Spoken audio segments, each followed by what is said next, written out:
Okay, so I have gone all the way through with my second circle. After I completed my circle, then I went through it like 2 times, just bringing the beads all really in a good line, but you don't want to fill it all the way up. Now at this point, you could stop if you wanted, turn it over and tie it off, but I don't want to do that. So I'm going to do a peyote. I always find that if you do a stitch that comes up a little bit around it further, that's just giving it a little bit more security and keeping your bead in place for a much longer amount of time. So it doesn't matter where you've ended off. So you've gone through it a couple of times and you end off here, okay? So what I'm going to do is pick up 1 bead. Oops, and okay, it is. And then I'm going to skip. I don't know if I can show you this. It's hard for me to see. I'm going to skip and I'm going to go into the next bead and come out that bead. It'll be easier once I put it in and show you. I need better glasses. Something else that you can do also, and see, this is another reason you don't want it to be too tight. You want to be able to manipulate it. So I've skipped over 1 bead here, and I'm going inside of the other bead and then coming out that same bead at the other end. So essentially, which you're not going to be able to, did I do it again? No, I didn't. Okay. You're not going to be able to tell right away. You'll start seeing a pattern. But you see, it pretty much lays on there. Can you see that? I'm not sure if it's focusing. So we'll do a couple more. We're going to pick up another bead. We're going to skip over the bead that we came out, and we're going to go in the other bead. Which I'll try to create like a little diagram also to put into the video so that you can see what I mean. Or take a picture out of one of the books or something. So now that we've done that, we're going to pick up another bead.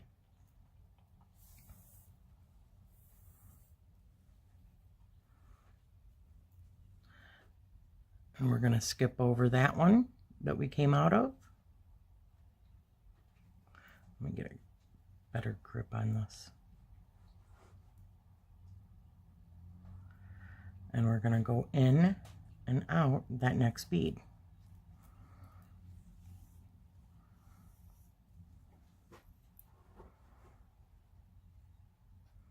Now let me get up closer. Can you see that? There's 3 beads that are sticking out. And they're not laying down super flat right now, but it's because you continue to do this and go around a few times, skipping 1, and then the next time, the first row is always the hardest one, really. Even if you're just doing a regular stitch without attaching it already to something when you're starting it. But the second round, when you come around, you're going to be going through the ones that you've already got up. And then, so it's going to be much easier to loop it through, which I'll show you. But so we're going to keep on going through. I'll do a few more to show you. And then I'm going to fast forward until I get to that next point. Okay?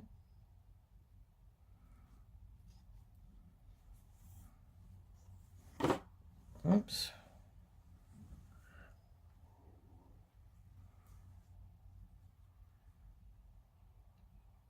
Can you see that? Pick up 1 bead. Oops.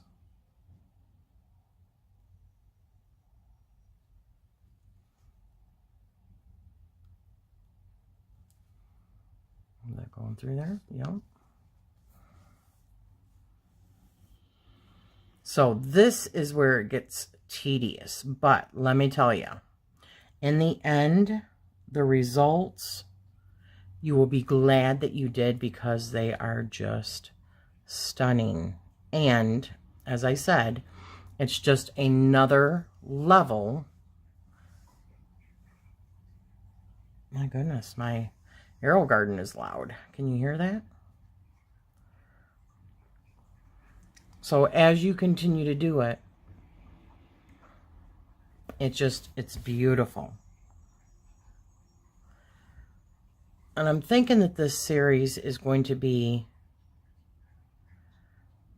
something I start off with cabochons, and then eventually, I think I'm just going to call it like Thursday Craft Corner or something, because we'll do one thing or in steps, because I know not everybody has that much time, nor do I myself. But something beautiful about this, if you're sitting down to watch TV or something like that with your family, or for that matter, you're watching YouTube videos or anything that doesn't require you to have, you know, where you got to use your hands, another craft. You can just sit and do whatever else you're doing while you're doing this. I used to friggin' eat, breathe, sleep beading. I would sit and watch TV with the family, because that's, you know, what we would do.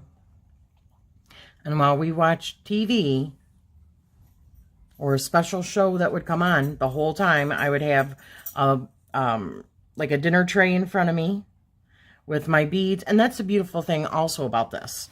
Look at this, is pretty much with your beading mat. This is your whole little project area. You don't need a huge room to do it. Now, for the storage of all of the stuff, if you get a collection like what I have, yeah, eventually you're probably going to need a whole room. But that is if you know, go that route. This could be something as a hobby, but I'm also going to be doing some polymer clay. So that's another thing to watch for. And possibly some wire wrapping. So like if we do a pair of earrings like this, I will show you how to just take regular wire,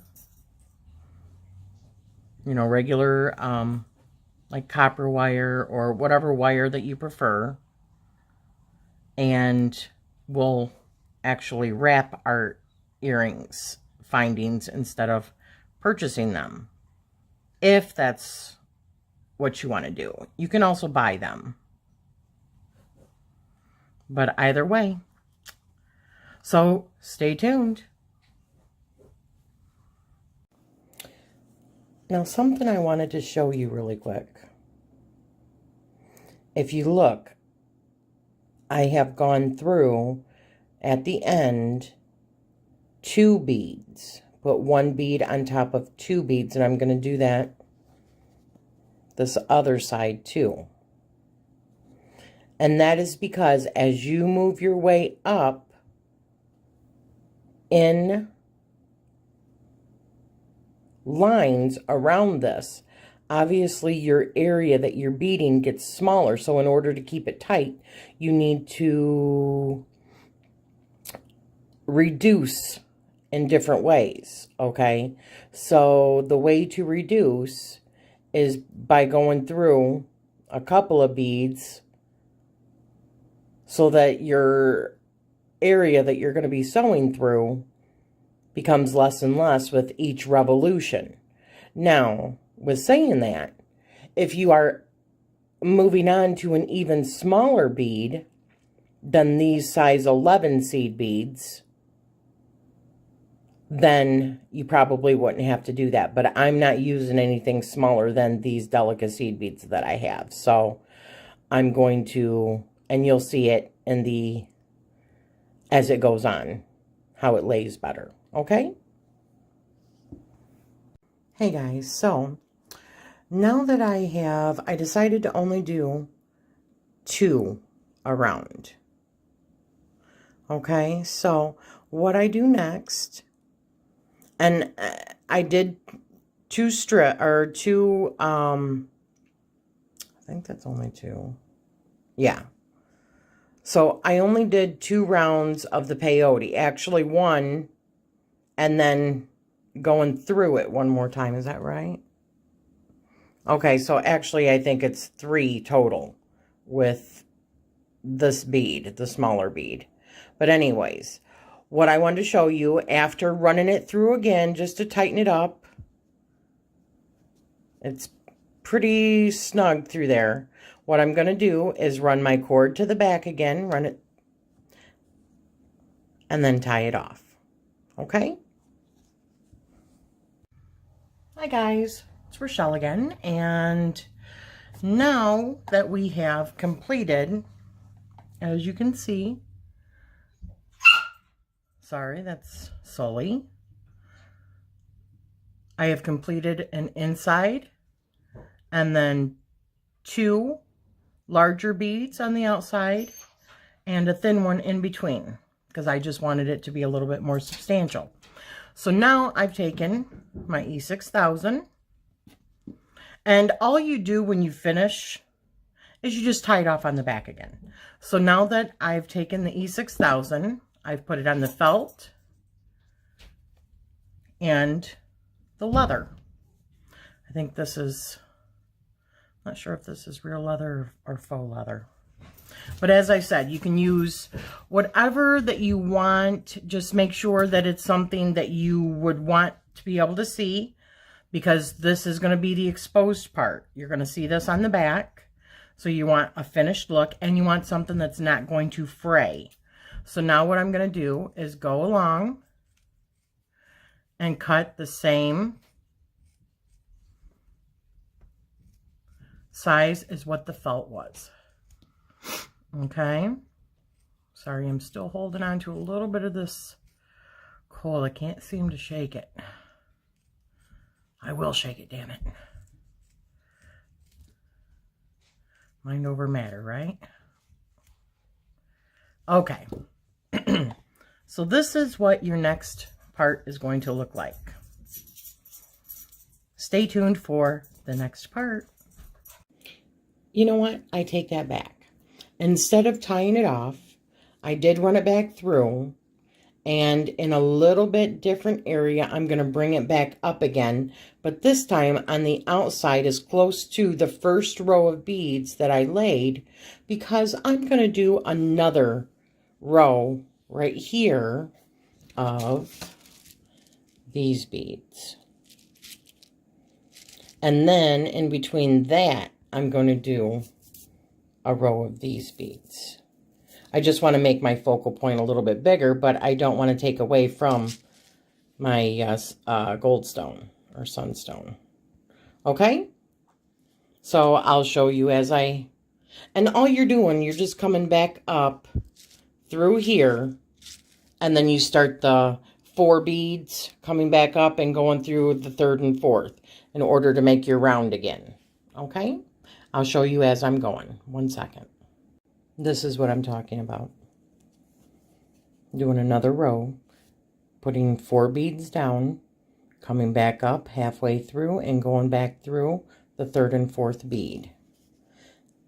And that's what the back is looking like so far. Remember, you're not really going to see any of the back, because once you're all done, then we will cut down the felt right to the edge of the last row that we have sewn of beads, and then we will attach the leather on the back side and use beading in order to complete that, which is another step, and I'll show you. But I want to make this focal a little bit larger.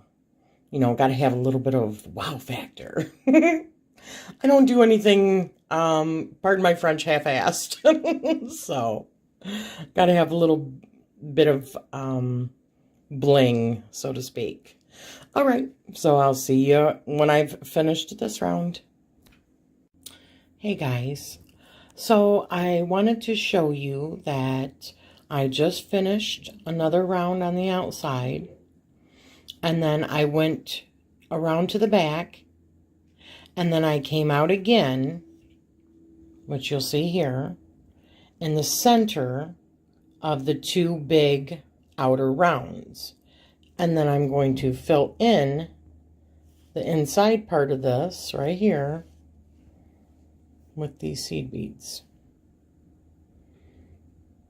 Either that or these. I can't decide. I guess I'll test them both out and see which one looks better. But, yeah, so that's the next step. Okay, so I finished off the inner row. So you see I've got a total of 2 on the outside with 1 in between them. It's raised.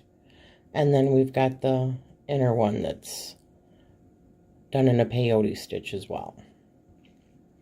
So now what we're going to do, and here's the back. I've tied off the back. And that's what it looks like. So now what we're going to do is we are going to cut around the edge as close to the bead as we can get without snipping any of our cord or fire line from behind. Okay? See you back in a minute. Hi guys, it's Rachele again, and now that we have completed, as you can see, sorry, that's Sully. I have completed an inside and then 2 larger beads on the outside and a thin one in between because I just wanted it to be a little bit more substantial. So now I've taken my E6000, and all you do when you finish is you just tie it off on the back again. So now that I've taken the E6000, I've put it on the felt and the leather. I think this is, not sure if this is real leather or faux leather. But as I said, you can use whatever that you want. Just make sure that it's something that you would want to be able to see, because this is going to be the exposed part. You're going to see this on the back. So you want a finished look, and you want something that's not going to fray. So now what I'm going to do is go along and cut the same size as what the felt was. Okay, sorry, I'm still holding on to a little bit of this coal. I can't seem to shake it. I will shake it, damn it. Mind over matter, right? Okay. So this is what your next part is going to look like. Stay tuned for the next part. Okay, so something I wanted to show you is I'm getting ready to start my edging row. The row that finishes off your actual cabochon. And I couldn't decide between a couple of different beads. So what I have decided to do is, I didn't know if I wanted to edge it in this one or in this one. So what I decided to do was set them up around the edge and see how I like it.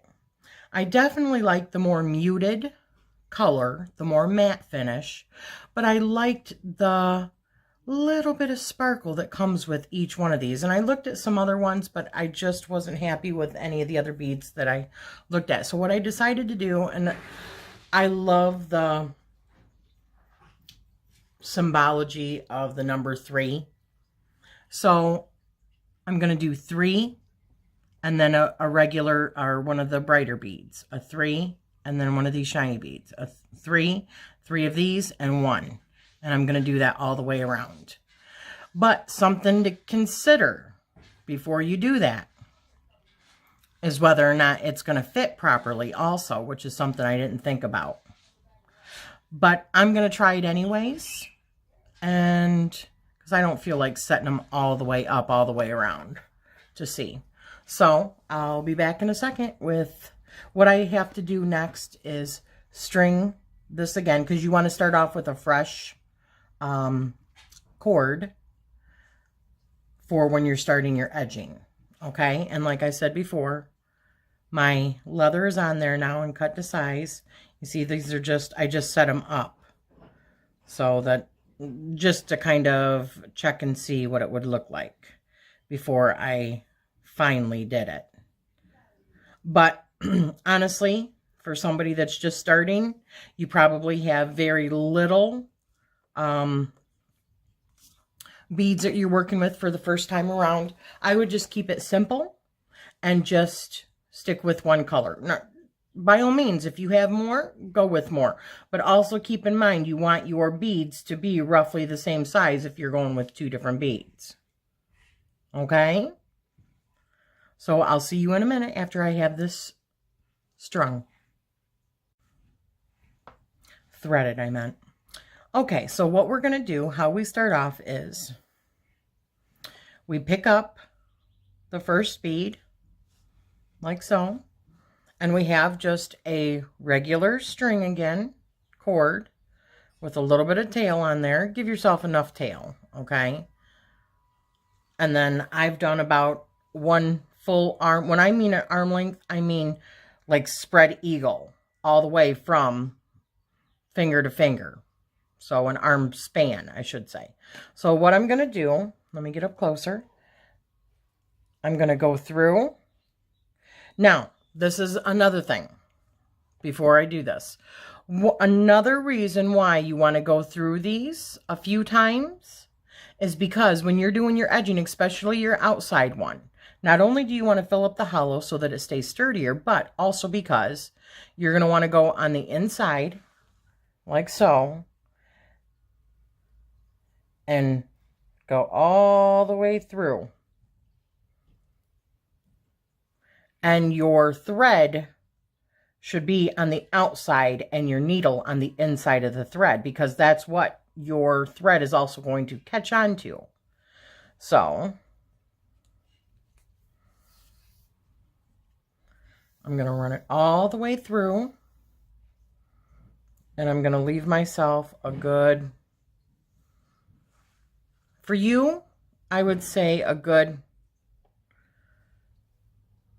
foot, okay? Leave yourself a foot tail.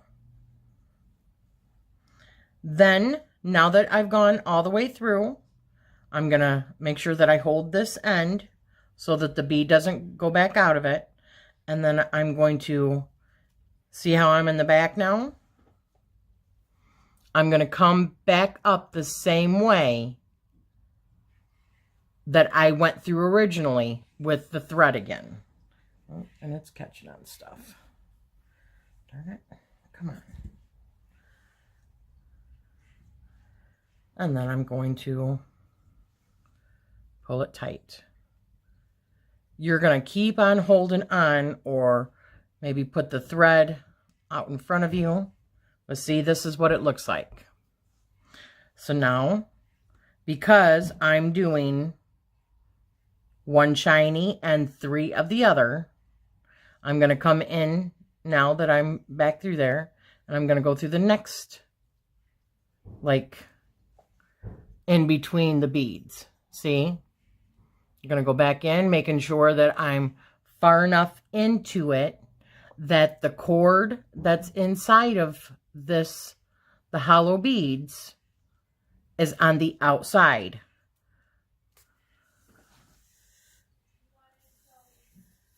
And at first, it's going to seem kind of weird, right? Hang on. What did I do here? Okay. So I'm going to go back in the same way and pull it all the way taut again. And this goes on this side. Your cord has disappeared. And you see, it leaves that on the back side.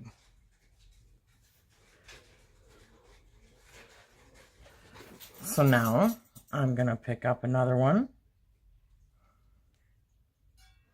This one I'm going to do a little bit longer so that you can see it as I do it.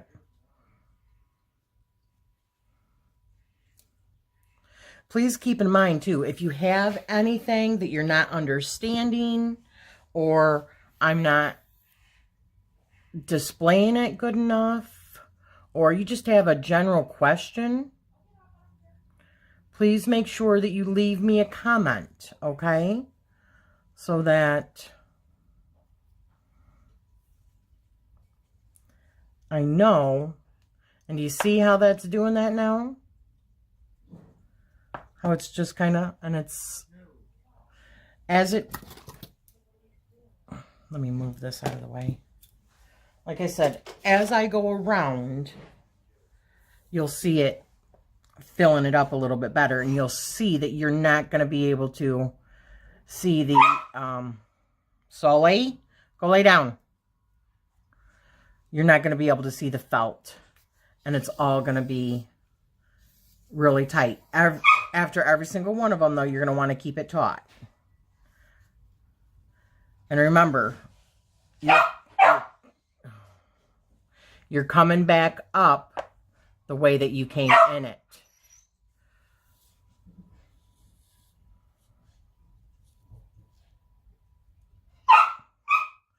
I'm sorry. Let me pause this for a little bit. Okay, sorry about that. I had to let Sully out because other family members are out and brought him back in, and he wanted to be out, and he wants to just keep going back and forth. So he's just being a little butt face. All right, so now we've gotten to the third one again, which, remember, 3 and 1 for my design. And every time I'm going in between the beads so that the actual string, and you want to be careful, guide it slowly, especially depending on whatever fabric you end up using on the back. Some of it can be very, very tough. And these beading needles are very thin.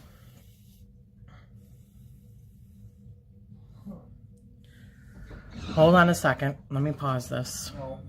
Okay. So you're going to come back in the same way that you did to begin with, but from behind. This is what it's looking like so far. So we're going to do a little bit more.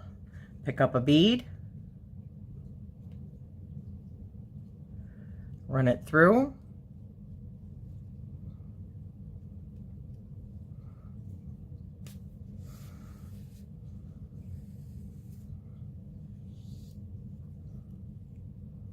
and come back up from the bottom of the bead again.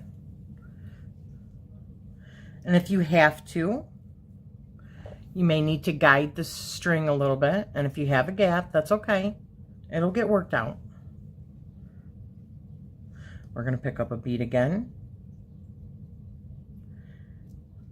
You'll see a bit more spacing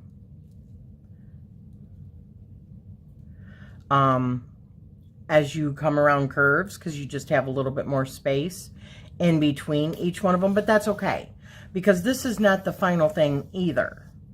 After we do this part, I'm going to show you how to actually edge it where you're not seeing any of the string. The only place that you're actually going to see any of the strand or string or fire line, thread, whatever you want to call it, is on the back side. I will say also that it is going to be a little bit more forgiving if you use something like a suede. It's just when I was buying it, I didn't see any like suede, a little bit thicker suede. Oh, what did I do? Okay. This happens, especially to me, because as I talk, I'm not paying attention to what I'm doing. So I completely stitched it on the wrong side, but that's okay. So I just took it out.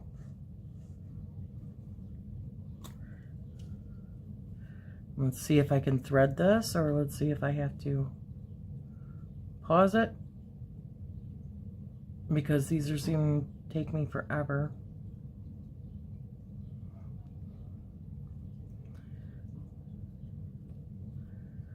It's hard with Fireline because it gets, I mean, there's like layers to it. Okay, so my bead is still on the end of it. Now we're going to go into the next one.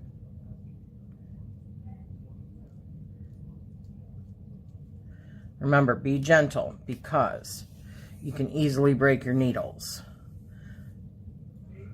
I mean, it's nothing to fret over if you do, but they can become quite expensive if you continue to go through them and go through them and go through them. So, you know, you just want to treat them with care. So do you see how that's working out? And you can see the thread on the edges. But like I said, we're going to do something, and there's many different ways that you can edge it in order to change the look of it. I think that's looking fabulous. So we've done 3. Now we're going to pick up another shiny one again. And we're going to go through it. You don't want to come out. I know you're probably looking at that and seeing how far the thread is, right? And it's not even, and it doesn't really matter that much. But like I said, if you get a, like a suede material, as long as it's something that's not going to unravel on the edges, you don't want something that's going to unravel. But if you get something that's like suede, it's a little bit more forgiving on the backside because it like sinks down into the fabric a little bit better, so you don't notice the strand as much. Also, if you want to use, let's say, a black leather or suede on the back, that would also work too, because then you're not going to see the black strand. Or see if you can get a Fireline in a clear also. You might be able to do that where you're not going to notice it as much against the back. But personally, it doesn't bother me.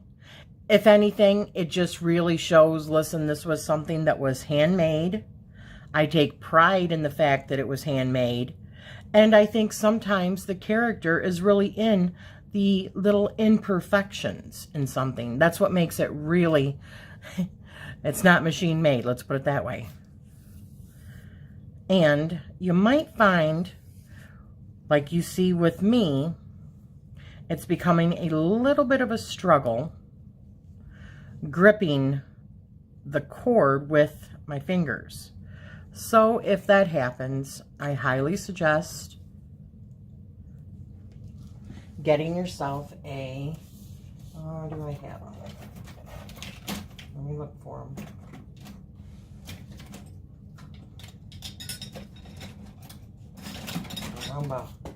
Darn it. Pair of beater's pliers. These are used for like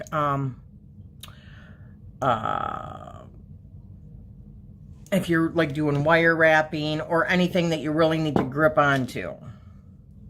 So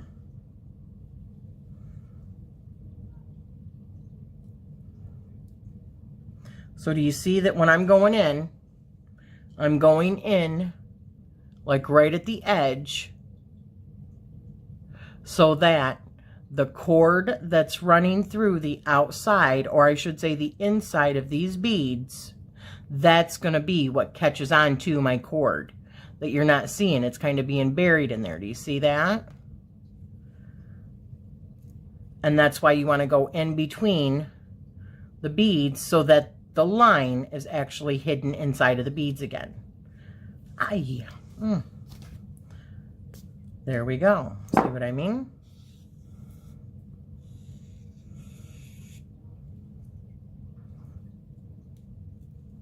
So you're just going to continue to bead around it.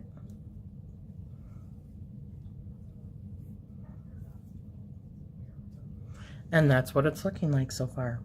So I am going to pause this video, or I'm just going to stop it, and I'm going to pick it back up, start it back up when I've gotten all the way close to the end so that I can show you how to tie it off, so to speak, okay?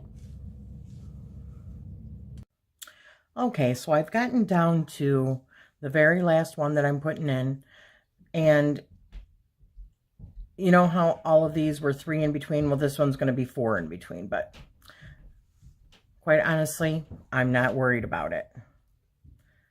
It's only a subtle difference anyways when you're actually looking at it, so. But like I said, the imperfections actually give it character, I think.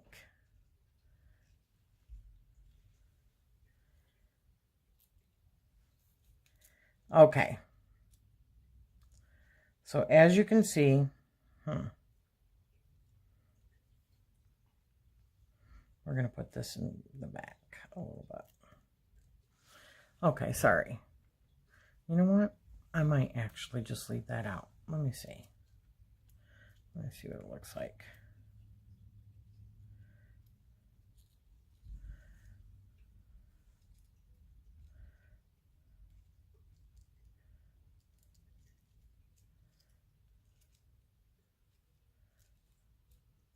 Just unweaving it here, because I might just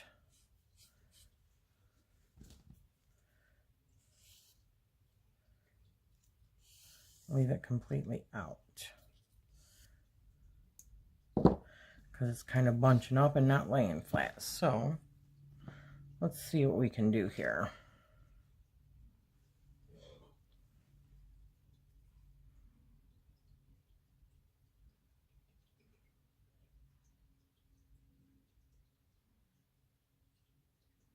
Sorry, just trying to restring this again.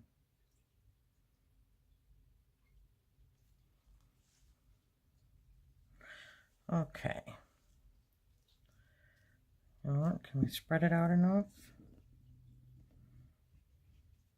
I think so. So what we're going to do, we're going to try at least. Now that I've put my last one on, I'm going to go back down into the original one that I started it with, like so that it brings them together. Then I'm going to go down into here. I'm going to sew it. Ouch.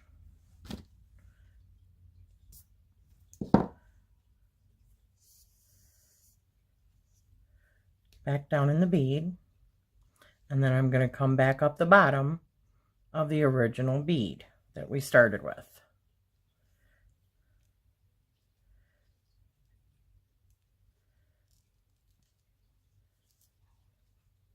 And this is what it looks like at that point.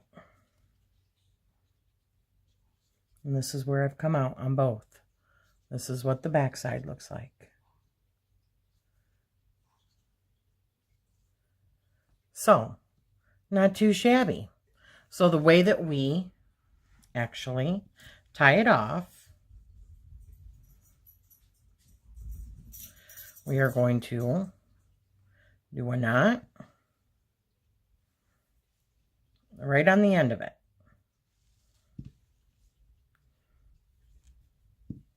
We're going to do one more.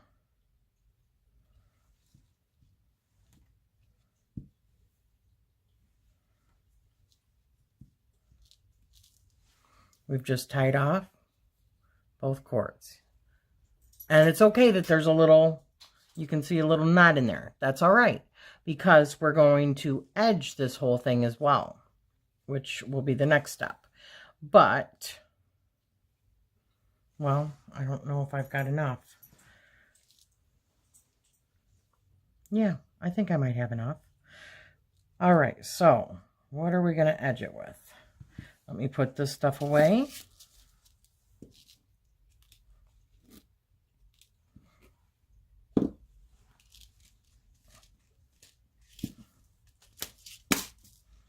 And where's the other one? Here it is. I think I might do a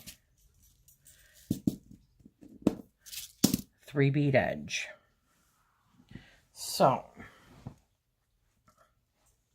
but I'm not going to do all of it edged. You know, I'm going to wait to do the edging. And the reason why is because I'm going to put fringe on this. because I want to make it into a pendant, a focal point for a necklace. So I need to, I think I'm going to do my, because this side looks more uniform than this side does. So I think this is going to end, this is more like in the center over here on this side. So I think I'm going to put my fringe on this side. So what I'm going to do then is take the cord that I was working with. I'm going to go back into this one.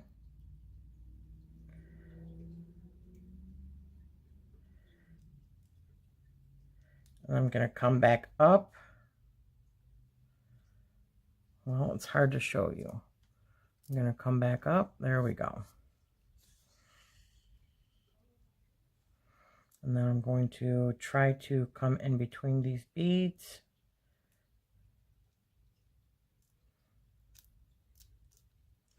This is where it can easily get curved. You got to be tricky. It can be tricky. Okay.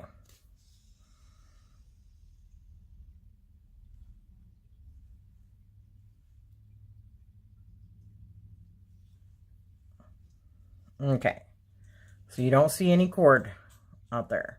Now I'm going to come back in here, and this is exactly why I say don't let them get too full. But you have a lot more leeway when they're the bigger beads, especially for the edges, but they're still tight.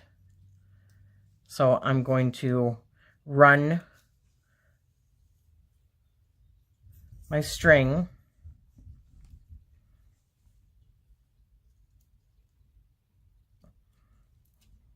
You know what? I think I'm going to have you guys just actually finish off, because who knows how long of a string you have left. So I'm just going to run it. Just, there we go. And that's good, actually. Or you know what? I got it open. Oh, okay. I'm going to just bear with me, Bailey, okay? I'm going to take it and run it into the small beads. Which you don't have to, but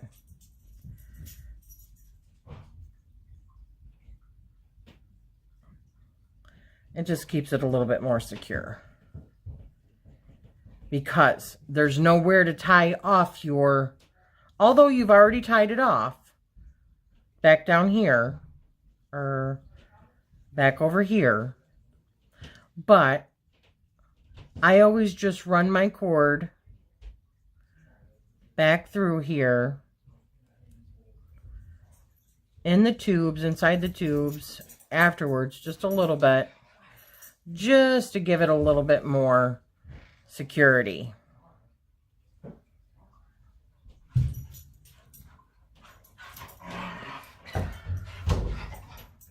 And that's good enough. And now what I'm going to do is take my scissors.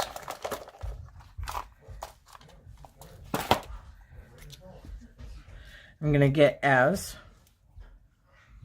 close to the end of the bead that I'm coming out of. I'm going to lay it down so I'm going to get it as close and cut it off. And now you cannot see where I just ran that thread. Okay? Now I'm going to exactly do the same thing. Let me get this cord off of this one. And I'm going to take my long tail that I had you keep on the first bead that you started. And you're going to thread it. If I can grab it.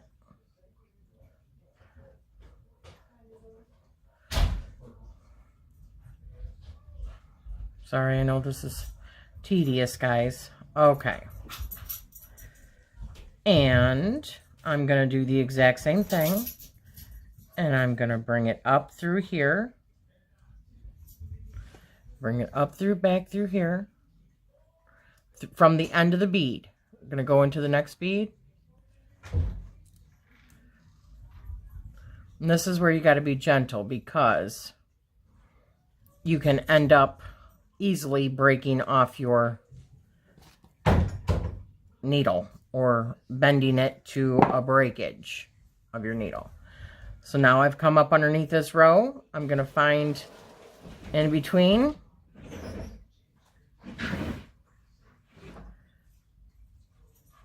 If I can here. And I'm going to run it inside of this tube. The inside tube. And I do that more because as you're building some sort of focal point, and you're going to have edging, and depending on whether or not you're going to sew a bail is whatever your strand hangs off of, or whether or not you're actually going to sew your beginning beads on either side of the focal point. Sorry, over here.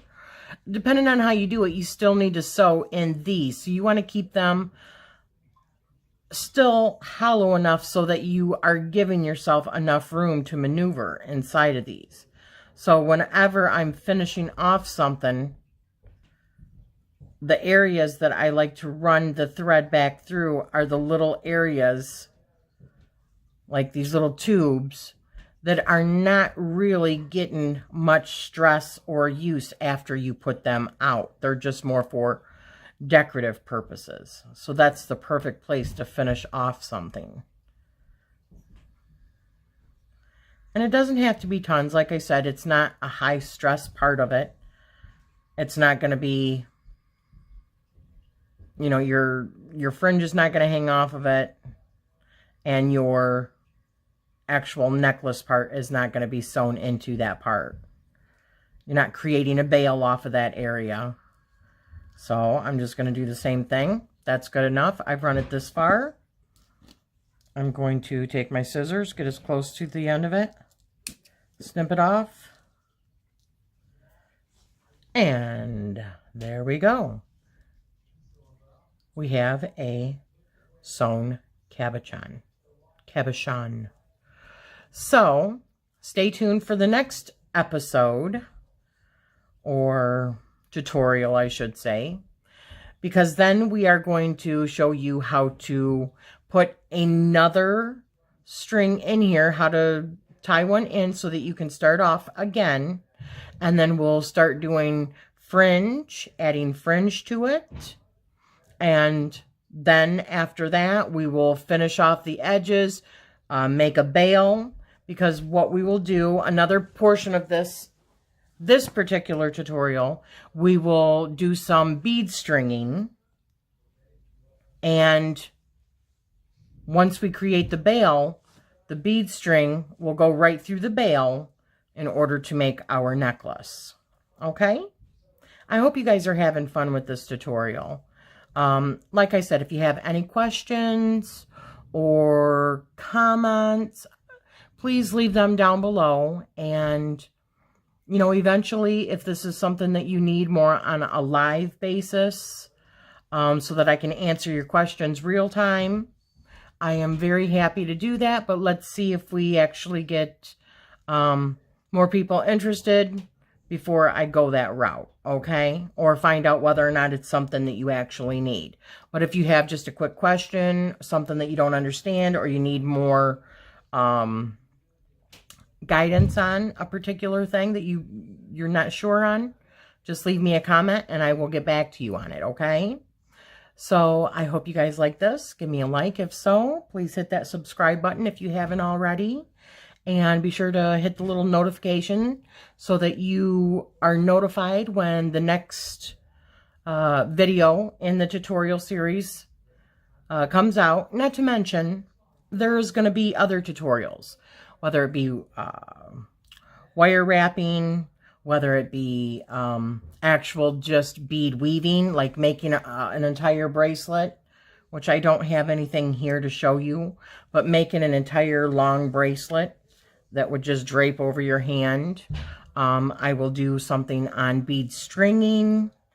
Also learning how to make polymer clay beads using molds. You name it, I might do a little series on how to make candles, soy candles. I mean, the sky's the limit. We'll just go from there. This will be our little craft corner every Thursday. All right? All right. See you the next time.